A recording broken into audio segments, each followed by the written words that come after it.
المختار وعلى آله وصحبه الأخيار.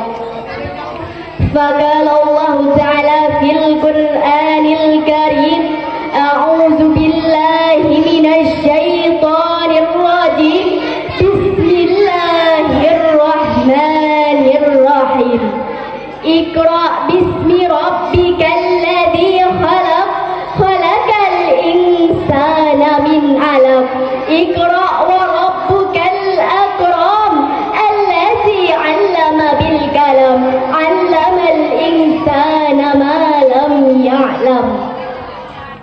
Sesudah kami mengucapkan basmalah, hamdalah, salah dan salam, penghormatan kami yang terutama sekali kepada Dewan Hakim yang mulia, seterusnya kepada pendai, umumnya kepada ma'asyiral muslimin yang dirahmati oleh Allah.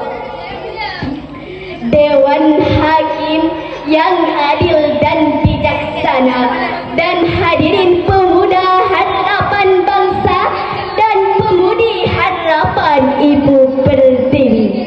Najwa Shihab, presenter dari acara populer Mata Najwa, seorang duta baca Indonesia, pernah berkata, membaca ialah tak sekedar melihat kata, tetapi mengambil makna.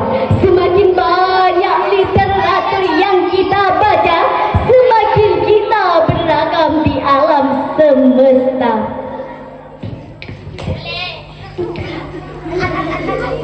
Pada kesempatan kali ini,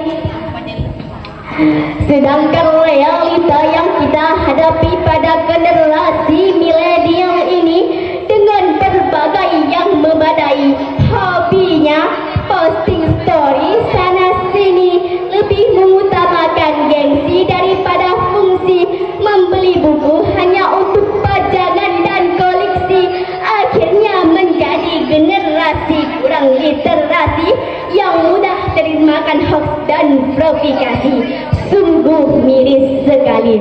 Oleh sebab itu, jika ingin memiliki generasi yang maju dan tak mudah dibohongi bangsa lain, kita harus menggali toleransi diri, meriah prestasi, dan menjadi pemuda yang berkualitas sebagaimana yang dicontohkan baginda Nabi besar Muhammad sallallahu alaihi wasallam. Pada kesempatan kali ini, kami akan menyampaikan satu carahan pidato yang berjudul meningkatkan literasi demi terwujudnya generasi berprestasi. Firman Allah dalam Al-Quran surat Al-Alaq ayat 1 sampai 5. A'udzu billahi minasyaitonir rajim. Bismillahirrahmanirrahim. Iqra bismi rabbikal ladzi khalaq khalaqal insana min 'alaq iqra wa rabbukal akram alladzi 'allama bil qalam 'allamal insana ma lam ya'lam. Artinya, bacalah dengan menyebut nama Tuhanmu yang menciptakan. Dialah telah menciptakan manusia dari segumpal darah. Bacalah, dan Tuhanmu lah yang maha pemurah, yang mengajar manusia dengan pena dan mengajar manusia apa yang tidak diketahuinya. Hadirin yang berbahagia, ayat tersebut mengandung 3 hamar yang terukis dalam kalimat Iqra yang berarti bacalah.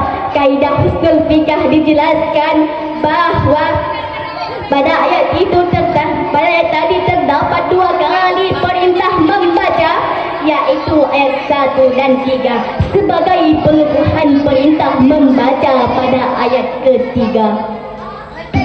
Perintah membaca pada ayat pertama itu dianjurkan agar memperoleh manfaat dari bacaan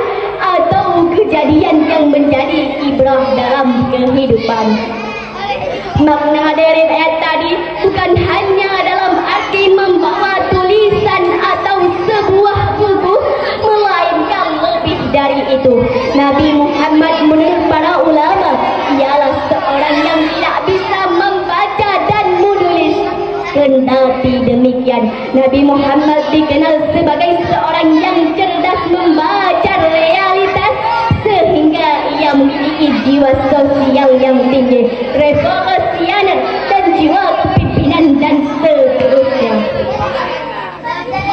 Hadirin, sifat Rasul ini memberikan satu ajaran kepada kita umatnya, bahwa kita sebagai umatnya harus menjadi umat yang cerdas, intelektual yang tinggi, revolusioner, dan jiwa kepimpinan, dan seterusnya. Timbul pertanyaan, bagaimanakah kondisi saat ini hadirin? Berdasarkan survei yang dilakukan program Foreign Sectional, Indonesia menempati peringkat ke-62 dari 70 negara, atau merupakan 10 negara terbawah yang memiliki minat baca terendah.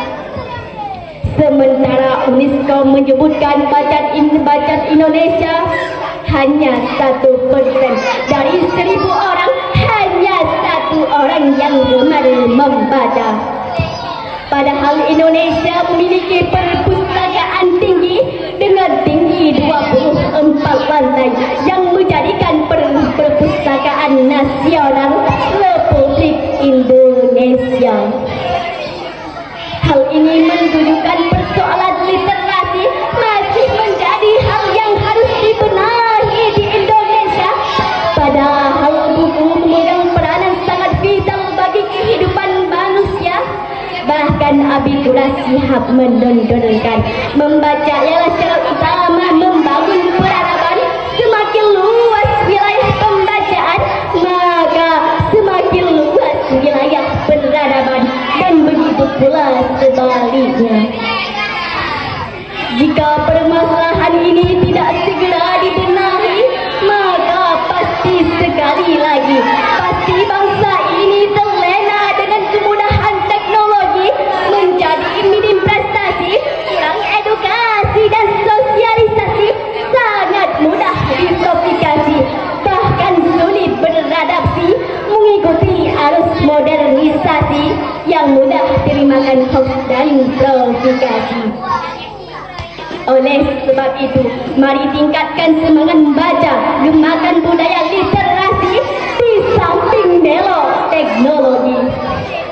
Sebagaimana telah terkandung di dalam surah Al-Alaq, bahwa di antara kemurahan Allah Subhanahu wa Ta'ala ialah telah memuliakan manusia dengan ilmu.